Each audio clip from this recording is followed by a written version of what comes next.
আজকে বাগার ছাড়া ডাউল রান্না করব, চলুন আপনাদের সাথে শেয়ার করি। প্রথমে কড়াই গরম করে তেল দিয়ে দিলাম। এখন একটা তেজপাতা 4 ভাগ করে নিয়েছি, সাথে 2টি এলাচ দিয়ে দিলাম, সাথে রেগুলার রান্নার জিরে একটু ফোড়ন দিয়ে নিব।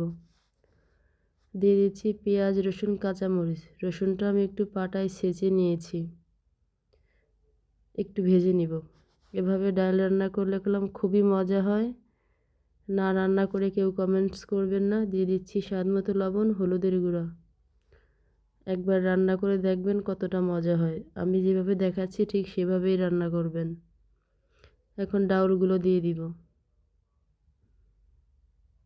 আমি এখানে 1 পোয়ার মতো ডাল নিয়েছি। আমি আবার একটু নাড়াচাড়া করে সামান্য ভেজে নিচ্ছি। অবশ্যই গরম পানি ইউজ করবেন। আমি গরম পানি দিয়ে দিচ্ছি।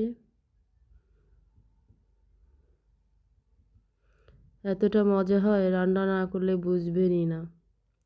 একটা টমেটো কেটে দিয়ে দিব। টমেটো মাস্ট বি দেওয়াই লাগবে। টমেটোর স্বাদটা দ্বিগুণ বাড়িয়ে দিবে। একটা টমেটো নিয়েছি আমি। রান্না প্রায় শেষের দিকে 1 চামচ ভাজা জিরের গুঁড়ো দিয়ে দিলাম। দেখেন কতটা সুন্দর হয়েছে, একদম ঘন ডাল হয়েছে। মাঝে আমি ডাল ঘুটনি দিয়ে ঘুটিয়ে নিয়েছি, খুবই মজা হয়। আর ডাল ঘুটনিতে অবশ্যই ঘুটে নেবেন, তাহলে দেখবেন টমেটো তারপরে রসুন পেঁয়াজ যেগুলো আছে সবগুলো সুন্দর করে মিক্স হয়ে যাবে। দেখেন টমেটোগুলো একদম আলাম নেই, সবগুলো টমেটোই সিদ্ধ হয়ে গেছে।